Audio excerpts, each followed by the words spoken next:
Yang penting menang, respon Alex Pastur saat ditanya taktiknya di timnas.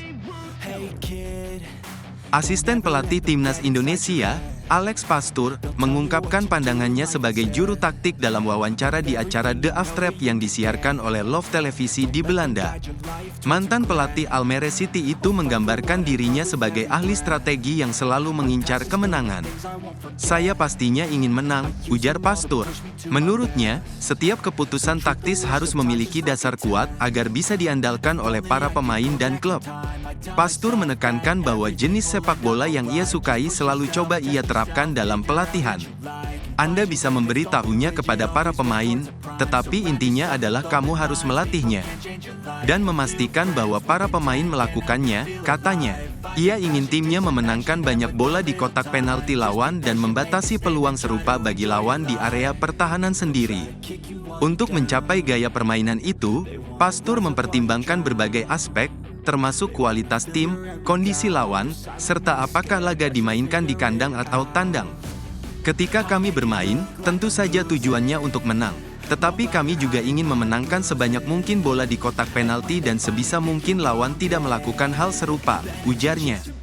Ia juga menegaskan bahwa formasi bukan sekadar angka, melainkan cara tim menjalankannya. Pastur tidak ragu menerapkan strategi bertahan total jika itu membawa kemenangan. "Jika harus menurunkan formasi 9-0-1 untuk menang, saya akan melakukannya. Tapi itu hanya asumsi," katanya. Ia menambahkan bahwa formasi seperti 5-3-2 tidak selalu berarti bertahan, tergantung cara memainkannya.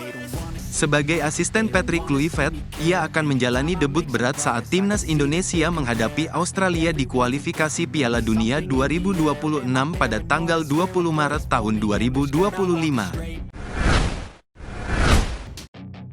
Target kami Piala Dunia, Jens Raven percaya Garuda Muda mampu sampai semifinal.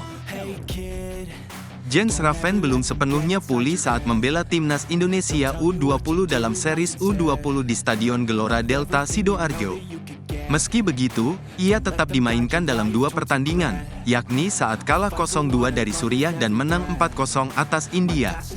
Dari 3 laga yang dijalani, skuad asuhan Indra Syafri hanya meraih 1 kemenangan.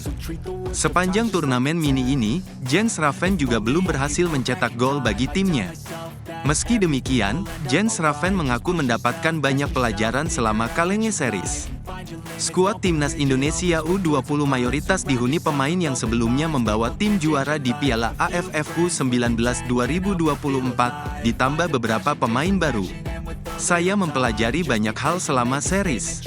Ada persaingan yang ketat di Piala Asia U20 dan kami berusaha melakukan persiapan matang. Pertandingan melawan Yordania dan Suriah bukanlah hasil yang kami inginkan," ujar pemain berposisi striker itu. Jens Raven masih belum bisa bermain penuh selama 90 menit.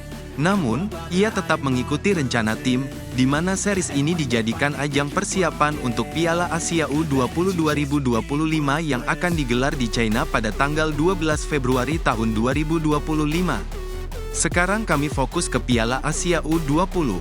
Ini adalah proses. Kami ingin melewati Piala Asia dan mencapai target tampil di Piala Dunia U20. Tapi, sekali lagi, ini adalah proses," tambah Jens Raven. Impian menembus Piala Dunia U20 telah lama menjadi target timnas Indonesia.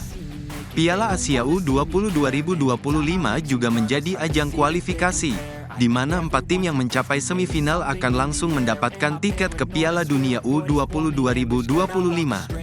Sejauh ini, Indonesia baru sekali tampil di turnamen tersebut pada 1979. Di bawah asuhan Indra Syafri, tim sempat hampir mencapai target itu di Piala Asia U20 2018, tetapi langkah mereka terhenti di perempat final. Dapatkan banyak menit bermain, Pratama Arhan berpotensi masuk timnas. Bek kiri timnas Indonesia, Pratama Arhan, kembali mendapatkan kepercayaan diri setelah bergabung dengan Bangkok United. Berbeda dengan pengalamannya di Tokyo Verdy dan Suwon FC, kali ini Arhan mendapatkan lebih banyak menit bermain. Keputusan pindah ke Thailand pada Januari tahun 2025 menjadi langkah tepat bagi pemain asal Blora tersebut, setelah sebelumnya kesulitan mendapat kesempatan bermain di Jepang dan Korea Selatan. Pelatih Bangkok United, Tawan Sripan, langsung menaruh kepercayaan kepada Arhan dengan memberinya kesempatan tampil dalam 4 pertandingan sejauh ini. 3 kali ia bermain di Liga Thailand, dan 1 laga lainnya di ajang Piala FA, dengan total waktu bermain mencapai 90 menit. Sripan mengungkapkan bahwa dirinya memang merotasi pemain demi menjaga kebugaran tim. Kami merotasi pemain dalam beberapa pertandingan. Kami harus merotasi pemain untuk menjaga mereka agar tetap segar dan saling mendukung satu sama lain di setiap pertandingan, ujarnya. Jadwal pertandingan Bangkok United memang sangat padat, terutama pada Februari ini, di mana mereka harus menjalani 7 pertandingan dalam 3 kompetisi berbeda. Sripan menyadari tantangan tersebut, tetapi ia optimis timnya bisa menghadapinya dengan baik. Masih banyak pertandingan yang harus kami jalani. Saat ini kami bisa bilang kalau situasi bisa ditangani dengan baik, tambahnya. Kesempatan bermain yang lebih banyak menjadi modal penting bagi Arhan untuk mengembalikan performanya. Jika ia terus menunjukkan penampilan apik di Bangkok United, peluangnya untuk kembali dipanggil ke timnas Indonesia di era Patrick Kluivert akan semakin besar. Dengan jadwal yang padat, Arhan memiliki kesempatan untuk terus berkembang dan membuktikan kemampuannya di level yang lebih tinggi. Pelatih Twente puji kualitas Mads Hiljes. Dia salah satu bek terbaik di Belanda. Bek timnas Indonesia, Mads Hiljes, dipastikan akan dimainkan oleh pelatih FC Twente, Joseph Osting, dalam pertandingan melawan Besiktas pada lanjutan Liga Eropa, Jumat dini hari. Osting optimis timnya mampu meraih hasil positif dalam laga tersebut. Dalam konferensi pers jelang pertandingan, ia menegaskan bahwa kemenangan akan membawa timnya lolos ke babak berikutnya. Kami berasumsi bahwa kami akan lolos ke babak berikutnya jika menang, ujar Osting kepada The Telegraph. Selain membahas peluang timnya, Osting juga memberikan pujian kepada Mads Hiljes. Menurutnya, pemain yang berposisi sebagai bek tengah tersebut merupakan salah satu pemain bertahan terbaik di Belanda. Mads adalah pemain penting bagi kami. Dia adalah salah satu pemain bertahan terbaik di Belanda, ucapnya. Meski demikian, pelatih berusia 51 tahun itu masih mempertimbangkan seberapa lama Hiljes bisa bermain, mengingat ia baru saja pulih dari cedera. Dia sudah lama absen dan sekarang kita akan melihat apakah dan berapa lama kita bisa memainkannya. Saya siap mengambil risiko, tambahnya. Di sisi lain, jurnalis asal Belanda, Jeroen Kaptens, memperkirakan bahwa Hiljes tidak akan dimainkan sejak menit awal saat menghadapi Besiktas.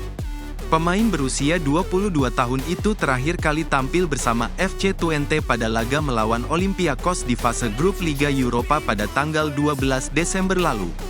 Cedera yang dialaminya memaksanya menepi dalam 7 pertandingan terakhir, meninggalkan celah di lini pertahanan tim. Kendati kembalinya Hiljes menjadi kabar baik bagi FC Twente, tim ini justru menghadapi tantangan lain. Saat ini, mereka menempati posisi ke-26 klasemen sementara Liga Eropa dengan raihan 7 poin. Oleh karena itu, kemenangan atas Besiktas menjadi krusial demi menjaga peluang The Tukkers untuk melangkah lebih jauh di kompetisi ini.